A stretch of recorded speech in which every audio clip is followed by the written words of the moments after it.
Hello बच्चों, welcome to NEET booster class से। बेटा हम आपका स्वागत करते हैं अपने यूट्यूब चैनल पर। अच्छा, आप लोग पहले सबसे पहले ये बताइए कि जो भी वीडियो हमने अपलोड किए हैं क्या आप उनको बहुत अच्छी तरीके से एंजॉय करके मस्त होके आप चीज़ों को देख पा रहे हैं कि नहीं देख पा रहे हैं।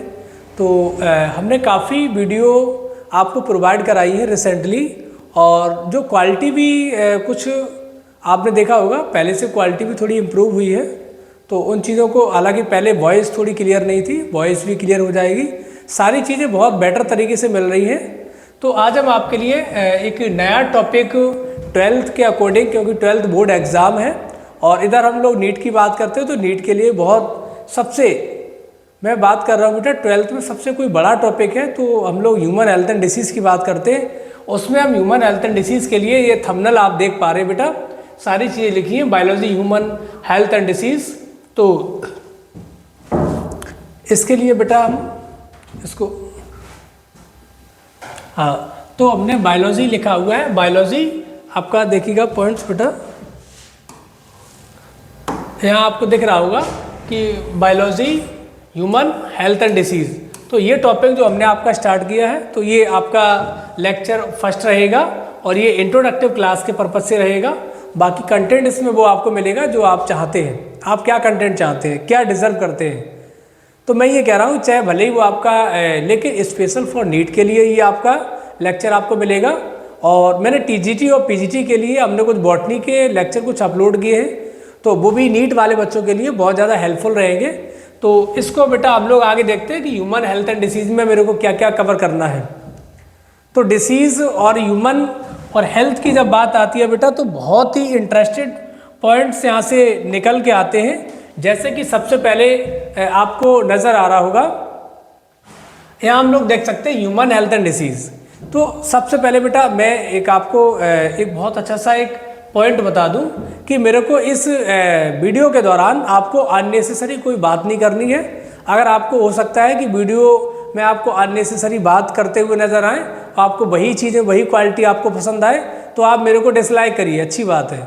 मैं अननेसेसरी बात नहीं कर पाऊँगा आपसे, और ना ही कोई मल्टीपल एग्जाम्पल लेके ढेर सारी इधर उधर की बात लेके आएंगे। हमें सीधा कंटेंट आपको देना है। टाइम ड्यूरेशन कम है, टाइम एग्ज़ाम का भी कम है, चाहे वो नीट का हो या 12th बोर्ड एग्ज़ाम हो, टाइम बहुत कम है आपके लिए। कम टाइम को देखते हुए आप मिनिमम टाइम में मैक्सिमम स्कोर कर सकते हैं, आप देखिएगा। तो मैंने आपसे कहा ह्यूमन हेल्थ एंड डिसीज़ की जब बात करते हैं बेटा, तो सबसे पहला पॉइंट आता है कि फादर ऑफ मेडिसिन। तो हम लोग फादर ऑफ मेडिसिन के बारे में जब बात करते हैं कि मेडिसिन के फादर कौन है, तो फादर ऑफ मेडिसिन आपके साइंटिस्ट का नाम है बेटा हिप्पोक्रेट्स। यहाँ एक बात आती है बेटा, जिस तरीके से हम लोग हिप्पोक्रेट्स की बात करते हैं, तो जिस तरीके डिफेंस में अगर आप जॉब करते हैं तो वहाँ ये बोलते हैं कि हम अपने कंट्री के प्रति कभी भेदभाव नहीं करेंगे। तो उसी तरीके से जो डॉक्टर होता है, as a doctor, as a patient को ट्रीट कर रहा होता है, तो वहाँ भी उसको ओथ लेने पड़ती है, जिसे हम लोग हिप्पोक्रेट्स की ओथ कहते हैं बेटा। आगे देखिए एक वर्ड आपको नज़र आता है हेल्थ।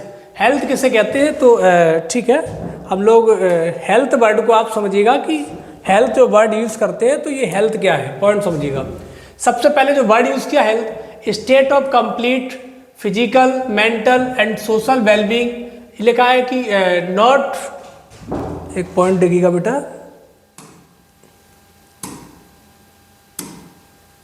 हाँ, तो यहाँ ये पॉइंट्स आप देखेंगे, ठीक है। देखो, तो यहाँ वर्ड यूज़ किया हेल्थ। हेल्थ वर्ड को आपको मैंने रिप्रोडक्टिव हेल्थ में भी आपको बताया। हेल्थ का मीन्स क्या होता है, जब एक व्यक्ति physically, emotionally, behaviour and social सभी पहलू से जब फिट होता है, तो उसको हम लोग हेल्दी पर्सन कहते हैं। मैंने आपको बताया था according to WHO a total wellbeing in all aspect, physical, emotional, behaviour and social, सभी पहलू से जब कोई एक व्यक्ति फिट होता है, तब उस व्यक्ति को हम लोग हेल्दी पर्सन कहते हैं। लिखा हुआ है state complete physical, mental and social wellbeing in all aspect. देखो, हेल्दी का मीन्स ये नहीं होता बेटा कि हेल्दी का मीन्स ये होता है not nearly absence of disease. किसी व्यक्ति में अगर डिसीज अगर एब्सेंट होते हैं, तो ये बोल दो, जब किसी व्यक्ति में कोई डिसीज नहीं है तो ये कह सकते कि वो हेल्दी है, बट ऐसा नहीं होता है। व्यक्ति फिजिकल, इमोशनल, मेंटल एंड सभी पहलू से फिट होना चाहिए। आगे वर्ड यूज करते बेटा हेल्दी पीपल। जब व्यक्ति हेल्दी होगा तो उसके फैमिली में सारे लोग अगर हेल्दी हैं तो हम लोग किसकी बात करेंगे, हेल्दी पीपल। जैसे कि लिखा है, जब हेल्दी पीपल होंगे आपकी फैमिली में, सारे लोग सभी के सभी ठीक हैं, हेल्दी लोग हैं, और हेल्दी लोग हैं तो आपकी पूरी फैमिली हेल्दी पीपल हो गई। जब हेल्दी पीपल हो जाएगी तो आप मोर इफिशियंसी से आप वर्क कर पाओगे, भाई ज़्यादा टाइम तक आप काम कर सकते हो, है ना, अर्निंग भी ज़्यादा हो सकती है, कोई डिसीज़ के लिए, बीमारी के लिए कोई बाहर बेटा फालतू का पैसा खर्च नहीं होगा। तो लिखा मोर इफिशियंसी आप वर्क करेंगे और इंक्रीज करेंगे क्या, अपनी प्रोडक्टिविटी। जब आप अपनी उत्पादन की क्षमता इंक्रीज कर सकते हैं तो हम सीधा से ये कह सकते हैं कि आपकी प्रोडक्टिविटी से कंट्री की इकोनॉमी भी बढ़ सकती है। सीधा लिखा हुआ है, बिगनिंग द इकोनॉमिक और प्रोस्पेक्टिव ऑफ इंक्रीज लॉन्गेविटी। अब बात यहाँ से ये की जाती है बेटा, नेक्स्ट पॉइंट आपको ये नजर आ रहा है बेटा कि एक अच्छी हेल्थ रखने के लिए क्या क्या क्राइटेरिया होते हैं, एक अच्छी हेल्थ रखने के लिए क्या क्या क्राइटेरिया होते हैं। पॉइंट समझो बेटा, अगर आपको एक अच्छी हेल्थ रखना है, मैंने लिखा है बेटा, देखिएगा स्पष्ट, एसेंशियल फॉर गुड हेल्थ। जब एसेंशियल फॉर गुड हेल्थ की बात करते हैं तो लिखा हुआ बैलेंस डाइट। आपको अच्छी हेल्थ रखना है तो क्या क्या क्राइटेरिया उसके लिए होना चाहिए। सबसे फर्स्ट वर्ड लिखा है बैलेंस डाइट। देखो बैलेंस डाइट का मीन्स बेटा जो होता है, बैलेंस डाइट का मीन्स ये नहीं होता है कि आप अगर कार्बोहाइड्रेट खा रहे हैं, प्रोटीन खा रहे हैं, फैट खा रहे हैं, मिनरल है या विटामिन है, सभी का सभी आप भर भर के ले रहे हैं, नहीं भाई। बैलेंस डाइट का फर्स्ट मीन्स तो ये होता है बेटा, आपके फूड में, बैलेंस डाइट का मीन्स होता है आपके फूड में carbohydrate, protein, fat, vitamin, mineral सभी चीज़ें होना चाहिए। और दूसरा पॉइंट, पता लग रहा है कि आप सिर्फ कार्बोहाइड्रेट खा रहे हैं तो आप दबा के कार्बोहाइड्रेट खाते चले जा रहे हैं। आपको छेना पसंद है, आप दबा के छेने खाते चले जा रहे हैं, नहीं। बैलेंस डाइट का मतलब क्या होता है, सभी प्रोडक्ट आपको लेना है। और नेक्स्ट बैलेंस डाइट का मीन्स क्या होता है, आप कितना वर्क कर रहे हैं, उसके लिए कितनी एनर्जी सफिशिएंट है, तो उतना आप उसको फूड सप्लीमेंट को लीजिएगा, उसे बोलते हैं बैलेंस डाइट। तो पॉइंट समझिएगा, बैलेंस डाइट का मीन्स है आपके फूड में कार्बोहाइड्रेट भी होना चाहिए, प्रोटीन भी होना चाहिए, देन फैट भी होना चाहिए, और उसके बाद बेटा विटामिन भी होना चाहिए, देन मिनरल्स भी होना चाहिए, तब हम उसको बोलते हैं बैलेंस डाइट। अब बात आती है बेटा पर्सनल हाइजीन। जब भी हम पर्सनल हाइजीन वर्ड जो यूज़ करते हैं बेटा, तो पर्सनल हाइजीन समझिएगा बेटा, जब हम बॉडी की क्लीनिंग की बात करते हैं, आप बॉडी की क्लीनिंग या पर्सनल हाइजीन, आप अपनी बॉडी की साफ सफाई नहीं रखेंगे तो कहीं ना कहीं आप भी डिसीज से ग्रसित हो जाएंगे। तो इसे हम लोग बोलते हैं पर्सनल हाइजीन, बॉडी की क्लीनिंग। पता लगे कि आपने 2-2, 4-4 दिन से वही आप गंदे संदे कपड़े पहने, वही आपने जो है बहुत आप साफ सफाई से नहीं रह रहे हैं, तो ये पर्सनल हाइजीन को ध्यान रखना चाहिए। स्पेशली फॉर हम फीमेल्स के लिए बात करते हैं तो फीमेल्स में बहुत सारी ऐसी रिप्रोडक्शन से रिलेटेड कुछ समस्याएं होती हैं, जैसे कि मैंने आपसे कहा कि मेंस्ट्रुअल साइकिल है ना, तमाम बहुत सारी रिलेटेड समस्याएं होती हैं, तो कहीं ना कहीं वो पर्सनल हाइजीन के कैटेगरी में चली जाती है। आगे मैंने ये कहा आपको अच्छी हेल्थ रखना है तो आपको हर डे योगा करना चाहिए और अवेयरनेस अबाउट डिसीज़। आप बेटा क्या है, जैसे कि आपने कोविड काल में देखा है कहीं क्वारंटाइन जोन है, आप वहाँ पर पाबंदी है, जाने के लिए आपको रोका जाता है, आप ज़बरदस्ती वहाँ चले जा रहे हैं, आप ज़बरदस्ती वहाँ चले जा रहे हैं बेटा। जब ज़बरदस्ती वहाँ जाओगे तो आपको पता है, जब आप रोग के प्रति, डिसीज़ के प्रति तुम जागरूक ही नहीं हो, जब डिसीज़ के प्रति आप जागरूक नहीं हो तो आपको क्या उसका डर लगेगा, तो आप तो कहीं ना कहीं बेटा आप डिसीज़ से प्रभावित हो जाएंगे। तो सीधा सा फंडा ये है, आप जब बीमारी के प्रति जब जागरूक होंगे तो बीमारी के पास वाले जोन में आप कम जाएंगे, सीधा सा पॉइंट है। आगे देखेंगे वैक्सीनेशन। बेटा वैक्सीनेशन बहुत ज़रूरी है। आप कहीं ना कहीं अगर आपसे कहा जाए कि वैक्सीनेशन, तो वैक्सीनेशन बेटा अगर ढेर सारी बीमारियां चलती हैं, चाहे आपका BCG का वैक्सीन टीबी के लिए हो, चाहे वो MMR का हो, है ना, मम्स के लिए, रुबेला के लिए, टेटनस के लिए, वो डिफरेंट टाइप ऑफ कोई भी डिसीज़, जैसे आपको एक कंट्री से दूसरी कंट्री में जाना है, आप येलो फीवर का भी वैक्सीन लगवाना पड़ता है, तो डिफरेंट टाइप के जो वैक्सीन बेटा जो लगवाए जाते हैं इसे हम लोग वैक्सीनेशन कहते हैं। तो आपको डिसीज़ के लिए, जैसे कोविड है, भले ही आपको कोविड नहीं है, वैक्सीनेशन चल रहा है, आप वैक्सीनेशन लगवा लीजिएगा ताकि आपको लॉन्ग टर्म के लिए इम्यूनिटी प्रोवाइड हो जाएगी। आगे बात करते हैं प्रॉपर वेस्ट डिस्पोजल। आपको स्पष्ट रूप से अगर देखा जाए तो स्पष्ट रूप से आपको बेटा जो हॉस्पिटल का जो कचरा होता है उसको प्रॉपर वेस्टेज को हमें डिस्पोज करना चाहिए। कंट्रोल वेक्टर, जब भी वेक्टर की बात करते हैं कि वेक्टर क्या है, बेटा जो भी जो डिसीज कॉजिंग जो ऑर्गेनिज्म होते हैं उनको स्प्रेड करने के लिए जो वेक्टर के रूप में काम करते हैं उन्हें हम लोग वेक्टर के नाम से जानते हैं। जैसे कि अगर आपसे बेटा कहा जाए तो वेक्टर, जैसे कि आपने देखा होगा मलेरिया की बात करते हैं, प्लाज्मोडियम, है ना। तो मलेरिया का जो प्लाज्मोडियम जो आपका होता है वो भी फीमेल एनाफिलीज मॉस्किटो, आपका Zika virus, dengue virus, chikungunya virus, different type के जो भी आपके डिसीज होते हैं वो वेक्टर के थ्रू ही फैलते हैं। आगे देखें बेटा, maintenance of hygiene and food and water resources. बेटा अगर हम अपनी कंट्री की बात करते हैं तो अपनी कंट्री में क्या होता है कि यहाँ पर बेटा जैसे कि हम मार्केट में जाते हैं, मार्केट में कुछ फ्रूट्स का अगर कहीं बेटा फ्रूट्स की शॉप है या किसी की भी शॉप है, आप क्या करोगे कि उसको ज़्यादा हम लोग पर्सनल, और ये क्या बेटा मेंटेनेंस ऑफ फूड, हम फूड और वाटर, जब आप फूड और वाटर का दो चीज़ों का आप अपने डेली रूटीन में इसको आप बहुत अच्छे से ध्यान नहीं रखेंगे, अगर ये गंदा संदा होगा या ये प्रदूषित होगा तो ये बीमारी कर देगा। लगभग 80% जो बीमारियां होती हैं वो वाटर के खराब होने से होती हैं। अच्छा वाटर का इस्तेमाल करना चाहिए। आगे देखो, फिर मैंने आपसे जैसे कि वर्ड मैंने आपसे यूज किया है,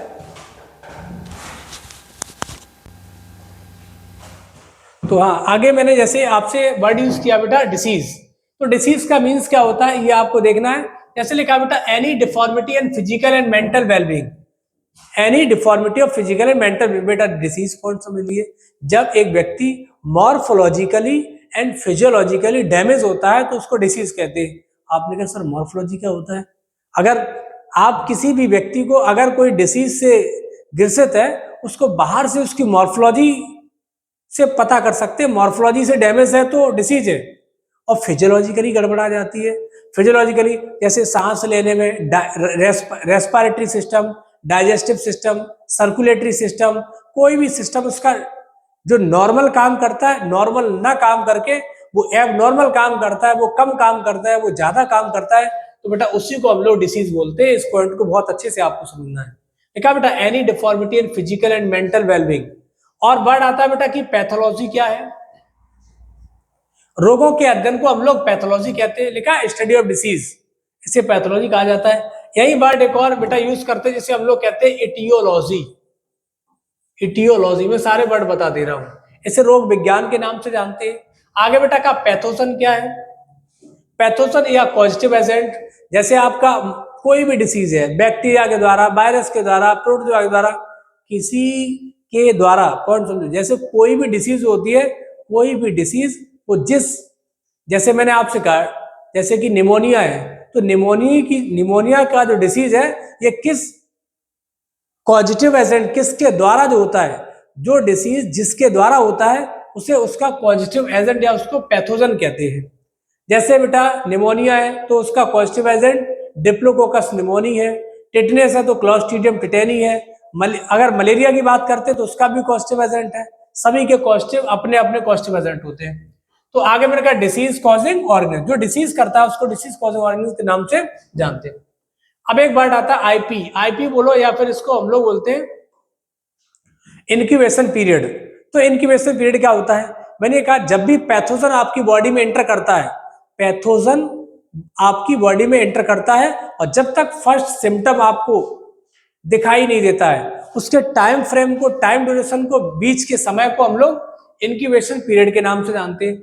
आगे में लिखा भी है time interval between infection and the appearance first symptom. देखो पूरी बात लिखी रखी है, टाइम किसका, इन्फेक्शन से लगा के और अपीयरेंस पहला सिम्टम दिख जाने पर, इसको हम लोग इनक्यूबेशन पीरियड के नाम से जानते हैं। आगे देखेंगे यहाँ बेटा बहुत ही इंपॉर्टेंट एक चार्ट नजर आ रहा है आपको, जिसका ह्यूमन हेल्थ एंड डिसीज का चार्ट है, बहुत ही इंपॉर्टेंट चार्ट है बेटा। मैंने ये कहा मानव के अंदर जो ह्यूमन के जो डिसीज होते हैं, मानव जो रोग होते हैं बेटा, इनको हम मेजर 2 कैटेगरी में डिवाइड करते हैं। एक कैटेगरी की बात करते हैं बेटा तो आपका लिखा है जिसे हम लोग कहते हैं कॉन्जेनाइटल डिसीज। एक जो डिसीज की बात करते हैं इसे कॉन्जेनाइटल डिसीज के नाम से जानते हैं, जबकि सेकेंड बेटा बात करते हैं तो इसे हम लोग एक्वायर्ड डिसीज के नाम से जानते हैं। कॉन्जेनाइटल बेटा हिंदी मीडियम या इंग्लिश मीडियम कैसे भी बच्चे हो आप बहुत अच्छे से समझ पा रहे चीजों को। क्योंकि सारी चीजें बड़ा बारीकी से और आप बहुत अच्छे से क्लियर कर पा रहे हैं हम लोग। तो यहाँ बेटा लिखा हुआ है कॉन्जेनाइटल। कॉन्जेनाइटल की बेटा बात करते हैं तो कॉन्जेनाइटल क्या होता है बेटा, वो डिसीज जो कैसी होती है बेटा, ये बाई बर्थ मिलती है। जब कोई डिसीज आपको बाई बर्थ मिलती है तो इसे हम लोग कॉन्जेनाइटल डिसीज कहते हैं। और अगर आफ्टर बर्थ मिलती है, अगर आफ्टर बर्थ मिलती है बेटा, तो इन डिसीज को हम लोग एक्वायर्ड डिसीज के नाम से जानते हैं, एक्वायर्ड। कॉन्जेनाइटल में आपने कहा बेटा जितनी भी जेनेटिक डिसीज होती हैं, पॉइंट समझिएगा, जितनी भी जेनेटिक डिसीज होती है, जो जेनेटिक बेटा डिसीज होती है वो सब बेटा आपकी कॉन्जेनाइटल डिसीज होती है। उसके बाद जो भी होती है आफ्टर बर्थ एक्वायर्ड की जाती है, वो सब एक्वायर्ड डिसीज में आती है। आपने कहा सर कॉन्जेनाइटल के क्या नाम, कुछ डिसीज के नाम बताओ बेटा। जैसे कि मैंने आपसे कहा जैसे कि बेटा हम सिंड्रोम ले लेते हैं, सिंड्रोम, ठीक है ना। आपका सिंड्रोम में चाहे वो क्लाइनफिल्टर हो, टर्नर हो, पटाउ सिंड्रोम हो, क्राइडुचैट हो, एडवर्ड सिंड्रोम हो, कोई भी सिंड्रोम हो सकता है। इधर हम लोग हीमोफीलिया ले सकते हैं, हम लोग कलर ब्लाइंड ले सकते हैं। तो जितने भी हम लोग एक टॉपिक पढ़ेंगे बेटा कि प्रिंसिपल ऑफ इनहेरिटेंस, जेनेटिक्स का जो टॉपिक पढ़ेंगे उसमें सारे डिसीज को हम कवर करेंगे। तो मैं आपको यहाँ ये बता दिया कि कॉन्जेनाइटल जो डिसीज का मीन्स ये होता है कि वो बीमारियां जो पेरेंट्स टू प्रोजेनी में जो ट्रांसफर होती हैं या ट्रांसमिशन होती हैं, उन्हें हम लोग कॉन्जेनाइटल बोलते हैं, लिखा भी है जेनेटिक। और जो एक्वायर्ड होती है, जो बाद में मिलती है, आफ्टर बर्थ मिलती है, उनको एक्वायर्ड बोलते हैं। पॉइंट समझिएगा, इसको हम लोग जेनेटिक्स में पढ़ेंगे, इनको हम अभी देख लेते हैं। तो एक्वायर्ड जो डिसीज होती है बेटा, इनको हम टू कैटेगरी में डिवाइड करते हैं। एक्वायर्ड डिसीज को हम लोग टू कैटेगरी में डिवाइड करते हैं। कैसे टू कैटेगरी में डिवाइड करेंगे बेटा, जैसे कि मैंने ये कहा, एक लिखा हुआ है कम्युनिकेबल डिसीज और इधर लिखा हुआ है बेटा नॉन कम्युनिकेबल डिसीज। देखो जो कम्युनिकेबल डिसीज बेटा आपका होता है, ये भी आपका टू कैटेगरी में डिवाइड करते हैं। एक आपका लिखा हुआ है, स्पष्ट रूप से आप देखिएगा, इस साइड लिखा हुआ है, एक को बोलते हैं हम लोग कॉन्टाजियस डिसीज, और सेकंड आपका होता है नॉन कॉन्टाजियस। ये डायरेक्ट कॉन्टेक्ट के थ्रू होता है, ये इनडायरेक्ट कॉन्टेक्ट के थ्रू बोल सकते हैं, या पॉजिटिव एजेंट के थ्रू बोल सकते हैं।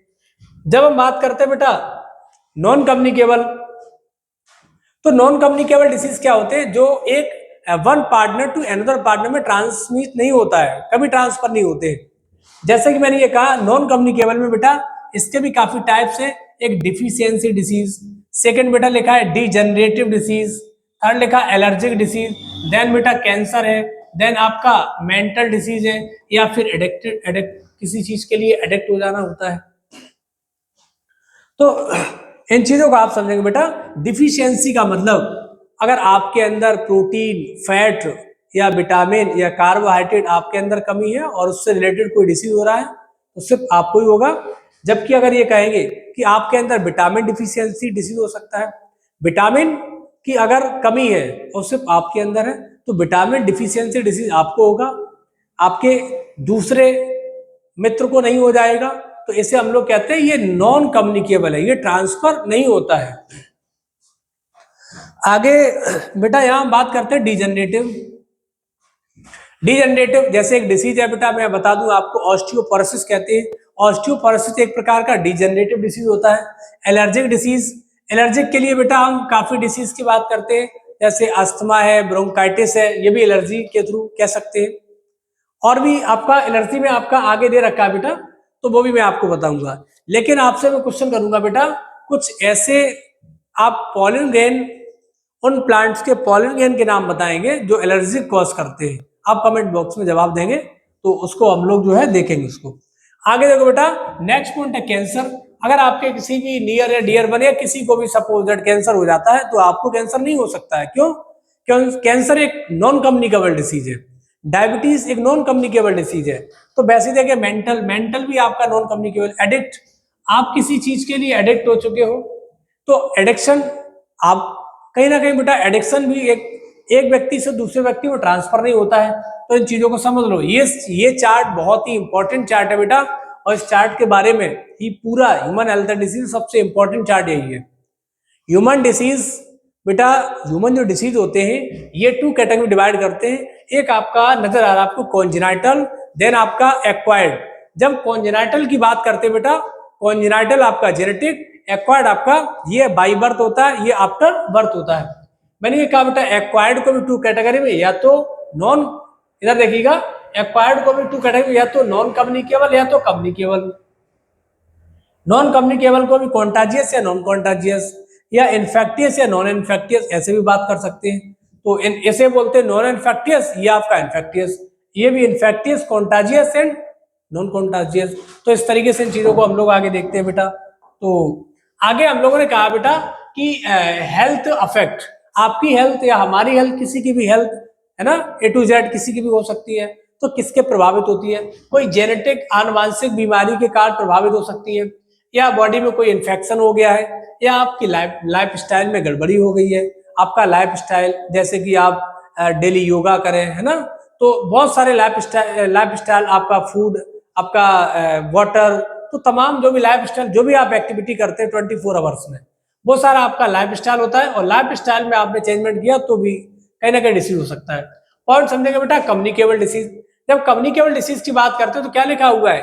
Can spread from one person to another direct contact medium. बेटा कम्युनिकेबल वो होता है जैसे कि आपका भाई अगर एक बढ़िया सी अच्छी सी जैकेट लेके आया, उसने पहनी और स्वेटिंग हुई, पसीना उसमें लगा और आपने उसको पहन ली, तो कहीं ना कहीं डिसीज ट्रांसमिट हो जाएगा। आपके भाई ने टॉवल यूज किया, आपने भी कर ली, आपने कंघा यूज किया, किसी दूसरे ने भी यूज कर लिया, तो ये सब क्या होता है? कम्युनिकेबल। देखा बेटा, या तो एयरबॉर्न, वायु के द्वारा फैलता है, भाई आप वायु के द्वारा भी फैल सकते हैं।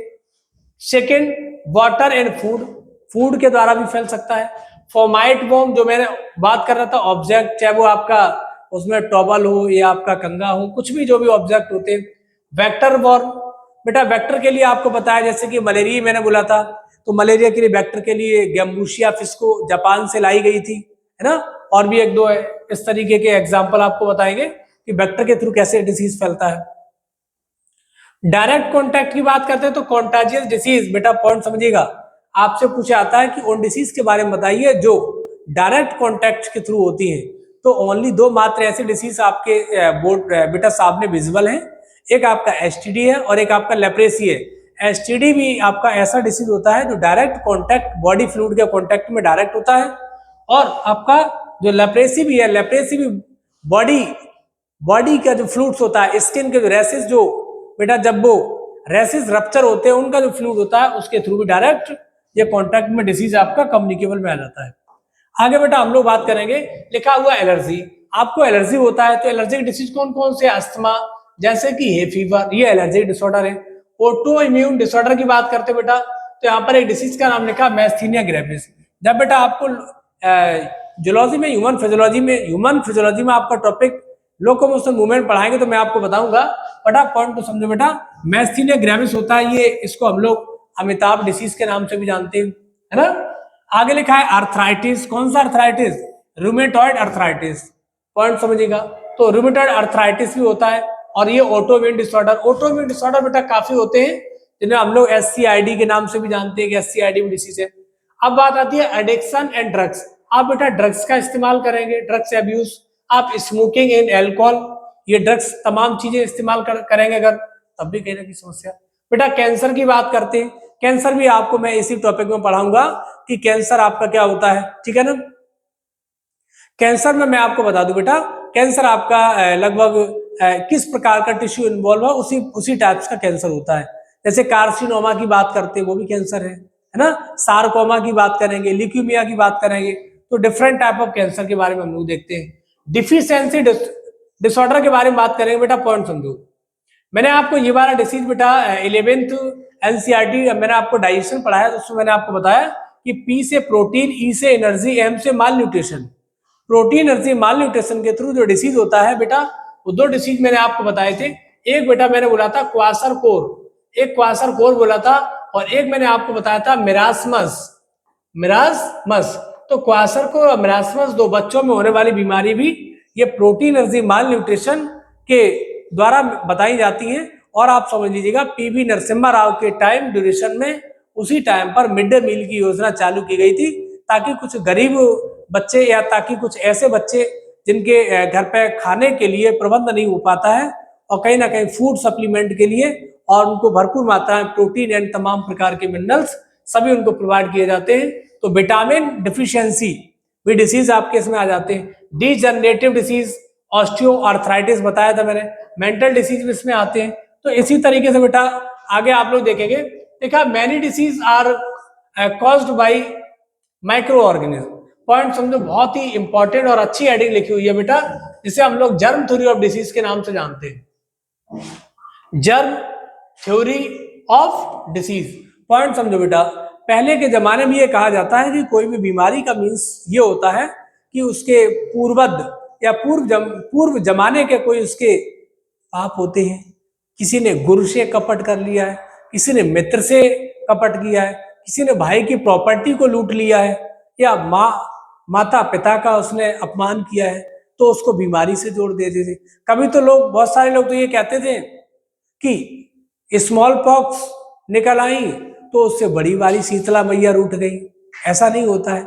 ये सब मैं ये कह रहा हूं बेटा, जब जर्म थ्योरी ऑफ डिसीज की बात करते तो इससे पहले जो भी क्या नाम मिथ्या चीजें थी, जो झूठी चीजें थी, या जो भी पहले चीजें लोग मान्य करते थे, मैं उन चीजों के बारे में बोल रहा हूं कि सबसे पहले एक साइंटिस्ट था बेटा, Robert coach and Louis Pasteur. तो रॉबर्ट कोच एंड बेटा लुई पास्चर, ये दो ऐसे साइंटिस्ट थे बेटा जिन्होंने ये चीज को बिल्कुल डिस्कार्ड कर दिया, डिस्प्रूव कर दिया कि जो डिसीज आपके होते हैं, ये डिसीज कहीं ना कहीं किसी पॉजिटिव एजेंट के कारण होते हैं, ना कि किसी आपके पूर्व जन्म के पाप या किसी अन्य कारण होते हैं। ये चीज किसने बताई थी? Louis Pasteur, Robert Koch. बेटा पास्चर की बात करते हैं, पास्चर इंस्टीट्यूट आपका पेरिस में प्रेजेंट है। पास्चर इंस्टीट्यूट की बात करते हैं तो वैसे हम आपसे कहेंगे बेटा कि पास्चर ने बेटा मिल्क की पास्चराइजेशन प्रोसेस को डिस्कवर किया, जिसे हम लोग कहते हैं एक मिल्क को high temperature short time method and low temperature long time method. दूध की पास्चुरीकरण प्रोसेस को पास्चर ने दिया है बेटा। ध्यान से समझिएगा, मैं चीजों को डेप्थ बता रहा हूं, और मैं वो डेप्थ बता रहा हूं जो आप शायद 4 से 10 बुकों में ढूंढोगे तो मिलेगी नहीं ये डेप्थ। इसीलिए कहते हैं मेरे आप सब भाई हैं आप लोग, बट आप ध्यान से चीजों को समझो, और आप कहीं ना कहीं आप सपोर्ट भी करिए भाई। सपोर्ट करेंगे तो हम हर दिन आपके लिए जबरदस्त तरीके से मेहनत करेंगे। हम वो आपके लिए एफर्ट लाने वाले हैं और वो कंटेंट, वो टॉपिक आपको प्रोवाइड कराने वाले हैं कि शायद ही आपको कहीं पर मुश्किल ही है आपको मिले। और देख रहे बेटा, ऑन रिकॉर्ड कैमरे की मैं बात कर रहा हूँ। टाइम देखिएगा आप, टाइम कितना हो रहा है। इस टाइम पर मैं आपके लिए मेहनत कर रहा हूँ। ये टाइम लगभग बेटा आप देख रहे हैं ना, 12 बजने वाले हैं। 12 बजे मैं आपके लिए मेहनत कर रहा हूँ, तो आपका भाई आपके लिए मेहनत कर रहा है, तो आप भी कहीं ना कहीं सपोर्ट कर सकते हैं। तो चीजों को देखिएगा। आगे मैंने ये कहा बेटा कि जर्म थ्योरी ऑफ डिसीज में आपके 2 साइंटिस्ट आते हैं, एक Louis Pasteur then Robert Koch. Louis Pasteur ने मिल्क की पास्चराइजेशन प्रोसेस को दिया, दूध को कैसे गर्म किया जाता है, एक तो हाई टेम्परेचर, एक लो टेम्परेचर। पास्चर ने रेबीज की बात कही। पास्चर ने बेटा और भी तमाम चीजों के बारे में बताया। वैसे रॉबर्ट कोच ने बेटा टीबी की बैक्टीरिया, हैजा का बैक्टीरिया, तमाम चीजों के बारे में रॉबर्ट कोच ने भी बताया बेटा। तो यहां हम बात करते बेटा कि many disease are caused by micro organism. ये पहली बार किसी ने कहा कि जो डिसीज आपका होता है ये कहीं ना कहीं पैथोजन से होता है। डिसीज किससे होता है?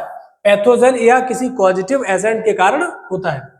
आगे बेटा मैंने ये कहा, ये किसने दिया? Given by Louis Pasteur, then बेटा रॉबर्ट कोच। ठीक है ना।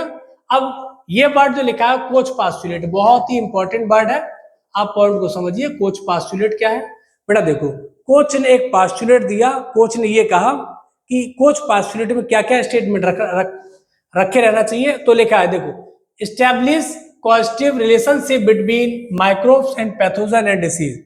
ये सारे वर्ड मैं आपको बता दे रहा हूं, उसके बाद में बता दूंगा। Pathogen must be present in all cases of disease. Pathogen must be isolated disease by host grow in the pure culture, है ना। Pathogen from the pure culture must be caused by disease when inoculated into a healthy susceptible host.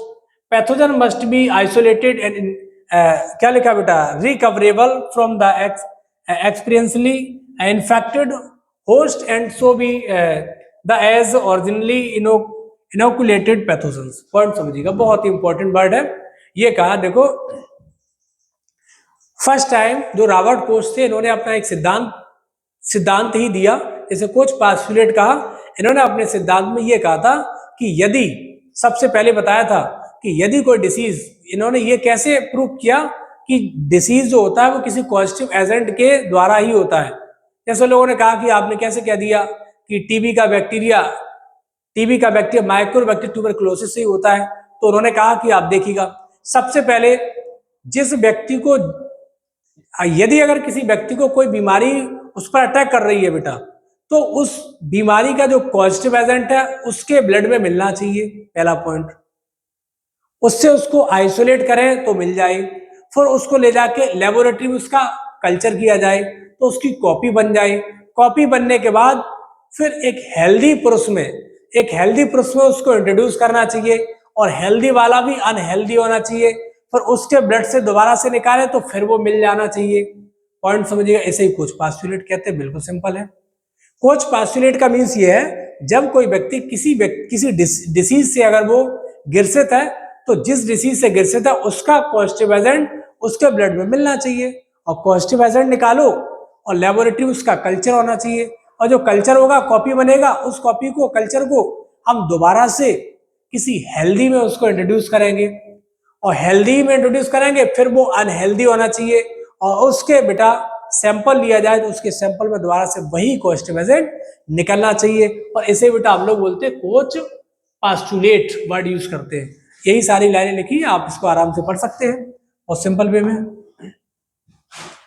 तो ये coach postulate के बारे में मैंने आपको बता दिया कि यही सारे पॉइंट्स कि किस प्रकार से जो डिसीज आपका होता है, या हम कह सकते हैं बेटा पैथोजन का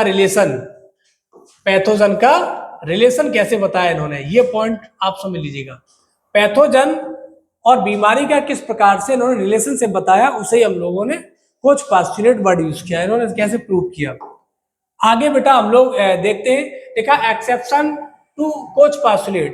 बेटा कोच पास्टुलेट की जब भी बात करते हैं तो कुछ आपके ऐसे भी एक्सेप्शन है बेटा जो कोच पास्टुलेट का सिद्धांत फॉलो नहीं करते। वायरस को कल्चर नहीं किया जाता है, क्यों, वायरस के अंदर सेल नहीं होती है। क्लेमाइडिया ये ऑब्लिगेट पैरासाइट होता है, तो ये भी एक्सेप्शन आता है। लेप्रेसी, ये भी आपका, ये तो virus is the biggest exception है, लेप्रेसी भी एक्सेप्शन है। आगे क्लोस्ट्रीडियम टिटेनी भी एक्सेप्शन है, तो इनको कहीं ना कहीं बेटा ये एक्सेप्शन की कैटेगरी में आते हैं, ये कोच पास्टुलेट के एक्सेप्शन है। आगे बेटा हम लोग देखेंगे, हाँ, कॉमन बैक्टीरियल डिसीज, बेटा पॉइंट को समझिएगा। अब नेक्स्ट जिसकी हम बात करेंगे, जब भी आपको नेक्स्ट लेक्चर मिलेगा तो वहां चीजें आपको बहुत ही बेटर मिलने वाली है। ये सिर्फ आपको सिर्फ इंट्रोडक्टिव पर्पज से थोड़ा सा कंटेंट आपको मिल रहा है, थोड़ा कंटेंट नहीं, बहुत सारा कंटेंट है। बट अब जो सेकेंड वीडियो बेटा आप जो आपकी आएगी वो बैक्टीरिया पर हम लोग उसको बहुत अच्छी तरीके से डिजाइन कर रहे हैं और डिजाइन किया भी है, और तो इसको देखेंगे। आगे हम लोग कॉमन बैक्टीरियल डिसीज के बारे में पढ़ेंगे कि ह्यूमन में, मानव में बैक्टीरिया के द्वारा कौन सा डिसीज है, वायरल कौन से हैं, ये तमाम जो भी डिसीज होते हैं इन सभी के बारे में बहुत अच्छे से हम लोग डील करेंगे। तो सबसे पहले नेक्स्ट वीडियो आपकी आएगी, उसमें बैक्टीरियल डिसीज के बारे में हम लोग बहुत अच्छे से एक्सप्लेनेशन आपको देंगे, जिसमें से हम बात करते हैं कि किस किस बैक्टीरिया कौन कौन सा डिसीज होता है। हम ये एज पर्पज इसका नीट एंड टीजीटी पीजीटी सभी के लिए। बट आप देखो 12th एग्जाम के लिए बात करते हैं बेटा, तो जो 12th एग्जाम में एनसीईआरटी में जो गिवन है वही आपको डिसीज पढ़ के अपना काम कर लेना है। बट अगर टीजीटी और पीजीटी और नीट के लिए बात करते हैं तो ये सारा कंटेंट आपको पढ़ना पड़ेगा। तो यहाँ बेटा देखेंगे मैंने ये कहा बेटा, कोई भी हम डिसीज के बारे में बात करेंगे तो वो डिसीज, उस डिसीज का पॉजिटिव एजेंट क्या है, अफेक्टेड ऑर्गन क्या है, उसका डायग्नोसिस क्या है, उसका ट्रीटमेंट क्या है, इन चीजों को पढ़ना है मेरे को, हर डिसीज में पढ़ना है। वो डिसीज मोड ऑफ ट्रांसमिशन क्या है उसका, इन चीजों को देखना है। तो डिसीज देखो, एक हम पढ़ेंगे बेटा ब्यूबोनिक प्लेग के बारे में कि ब्यूबोनिक प्लेग क्या होता है। देन हम लोग इसको पढ़ेंगे कॉलरा, हैजा वर्ड यूज करते हैं बेटा। ब्यूबोनिक जो प्लेग आपका होता है इसके बारे में डिस्कस आपसे किया जाएगा। इसको ब्लैक डेथ कहते हैं, यर्सीनिया पेस्टिस के द्वारा होता है। पास्चुरेला पेस्टिस, जिनोपसेला की बात करते हैं हम लोग, ठीक है ना, उसके थ्रू ट्रांसमिशन होता है। या रेड फ्ली की बात करेंगे। कॉलरा जानते हैं हम लोग, विब्रो कॉलरा के थ्रू होता है। हम लोग डिप्थीरिया की बात करते हैं, कॉलरा या हैजा भी वर्ड यूज कर सकते हैं। डिप्थीरिया की बात करते हैं तो कोरोनिबैक्टीरियम डिप्थीरिया आपका होता है, और ये जो आपका डिसीज है ये कहीं ना कहीं सफोकेशन कारण बच्चों में जनरली होता है, बच्चों की डेथ भी हो जाती है, ऑक्सीजन की कमी कारण हाइपोक्सिया कंडीशन इसमें शो होती है। लेप्रेसी ये बहुत ही क्रॉनिक डिसीज है, क्रॉनिक मतलब लंबे समय के लिए चलने वाली बीमारी है। और ये लेप्रोसी की जब भी बात करेंगे इसको कोड कुष्ठ है ना, माइक्रोबैक्टीरिया लेप्री की बात करते हैं है ना। माइक्रोबैक्टीरिया लेप्री जो आपका होता है बॉडी हाइपोपिगमेंटेड स्किन हो जाती है, डिफॉर्मिटी ऑफ डिजिट हो जाती है, एंड लॉस ऑफ सेंसेशन हो जाता है। तो सारी चीजें आपको जानना है कि नहीं जानना है? यदि आपको सारी चीजों के बारे में जानना है तो आप चैनल को सब्सक्राइब करिए, लाइक करिए, शेयर भी दबा के करिए, और जो पॉइंट्स आपको नहीं समझ में आ रहा है आप अपने बड़े भाई से आप कमेंट बॉक्स में आप अपनी बात को रख सकते हैं, हम आपको जवाब मिलेगा। ठीक है, आगे का पर्टूसिस। पर्टूसिस जैसे वॉपिंग कफ, काली खांसी कहते हैं। बॉर्डटेला पर्टूसिस पॉजिटिव एजेंट होता है। निमोनिया की बात करते हैं, डिप्लोकोकस निमोनी, हीमोफ्लस इन्फ्लुएंजी है ना, स्ट्रेप्टोकोकस निमोनी, स्कारलेट फीवर, इसके भी पॉजिटिव एजेंट की बात करते हैं।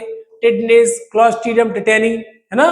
देखो स्कारलेट फीवर है तो कौन सा टेस्ट होगा? डिक टेस्ट, और डिप्थीरिया के लिए सिक टेस्ट, ये सब बताएंगे आपको। टिटनेस की बात करते हैं, टिटनेस को धनुर्धर डिसीज कहते हैं है ना, लॉक जॉ डिसीज कहते हैं। क्लोस्ट्रीडियम टिटेनी आपका होता है, न्यूरोमस्कुलर जंक्शन को अफेक्ट करता है, कैसे क्या करता है सारी बातें आपको मिलेंगी। टीबी क्या होता है डिटेल में पढ़ेंगे। Mycobacteria tuberculosis. हम देन टाइफाइड की बात करते हैं, हम लोग टाइफाइड में मैरी मेलोन का जिक्र करते हैं बेटा है ना, तो उनके बारे में बताइए, कुक थी उनके बारे में। आगे देखिए कैनक्रोइड। कैनक्रोइड बेटा आपका बैक्टीरिया के थ्रू होता है ना, ये सब बैक्टीरिया वाले लिखे हुए। कैनक्रोइड एसटीडी है, गोलेरिया एसटीडी है। बॉटुलिज्म पॉइंट समझिए, बॉटुलिज्म क्या होता है? ये फूड पॉइजनिंग है ना। हम लोग एंथ्रेक्स की बात करते हैं, कैटल की डिसीज है जिसे एंथ्रेक्स कहते हैं। डिसेंट्री की बात करते हैं, डिसेंट्री बैक्टीरिया के द्वारा भी होती है, डिसेंट्री प्रोटोजोआ के द्वारा भी होती है ना, जैसे अमीबिक डिसेंट्री, सिगेलोसिस डिसेंट्री, इन चीजों के बारे में पढ़ेंगे। क्लेमाइडियोसिस, सिफिलिस, क्लेमाइडियोसिस पढ़ा है और ये सिफिलिस अलग है, क्लेमाइडिया अलग है और सिफिलिस अलग है, इन चीजों के बारे में समझिए। ये सब बैक्टीरिया द्वारा बोर्ड पे आपको ये सामने शो कर रहे हैं। आगे मैंने ये कहा बेटा, आपने इसके बारे में सुना होगा क्यू फीवर, आपने सुना होगा आर फीवर है ना। आर का मीन्स क्या होता है बेटा? चलो मैं सारी बातों को बता दूं ताकि आप थोड़ा भी कंफ्यूज ना हो, क्योंकि आप कंफ्यूज हुए तो मेरे को प्रॉब्लम, और मैं अगर प्रॉब्लम में जा रहा हूं तो कहने का मतलब ये है कि आपको कंटेंट समझ में नहीं आ रहा भाई। तो पॉइंट को आप समझिएगा जब भी हम बात करते हैं बेटा कि ठीक है। देखो तो मैंने ये कहा बेटा एक क्यू फीवर होता है। दूसरी बात करते हैं Rocky mountain fever, Rocky mountain fever. Third की बात करते बेटा एक आपका होता है टाइफस फीवर, टाइफस फीवर। तो पॉइंट को समझिए बेटा, क्यू आर एस है ना, एस, और एक आपका होता है spotted fever, spotted typhus, Rocky mountain, Q fever. तो क्यू आर एस टी ऐसे भी याद रख सकते हैं, रिकेटिशियल डिसीज है बैक्टीरिया के। सारी चीजें आप देखिए, नॉलेज बहुत डेप्थ में मिलने वाली है आपको। तो यहाँ के लिए बेटा आगे ये आज सिर्फ इंट्रोडक्टिव पर्पस की क्लास थी हमारी, मैंने ज्यादा आपको पढ़ाया नहीं। आगे बेटा bacterial disorder, viral disorder, protozoal disorder, helminthic disorder, then आपका हम इम्यूनिटी स्टार्ट करेंगे है ना। उसके बाद हम मलेरिया पढ़ाएंगे, कैंसर भी बताएंगे, हम लोग ड्रग्स की बात करेंगे। ड्रग्स को मैं बहुत ही डिटेल लेके आने वाला हूँ, चाहे वो आपका बेटा ओपियोइड के बारे में हो, कैनाबिनॉइड हो, या आपका कोका एल्कलॉइड हो। जितना भी कंटेंट आएगा मैं बहुत ही जबरदस्त तरीके से आपके लिए मेहनत करूंगा। बट आपसे मेरी सिर्फ ओनली एक बात आपसे रिक्वेस्ट है कि आप लोग कहीं ना कहीं मेरे को भी ऐसा लगता है कि हम आपके लिए मेहनत कर रहे हैं। मैंने बताया कि बेटा ऑन रिकॉर्ड कैमरे की बात कर रहा हूँ, तो यहाँ पर 12:10 हो गया है देखो, और जब मैं 12:10 नाइट में बात कर रहा हूँ इस टाइम और आपके लिए मेहनत कर सकता हूँ, तो क्या आपका भी फर्ज बनता है कि आप कहीं ना कहीं सपोर्ट करिए। तो ठीक है बेटा आज के लिए, ठीक है ना, बहुत बहुत धन्यवाद आपको।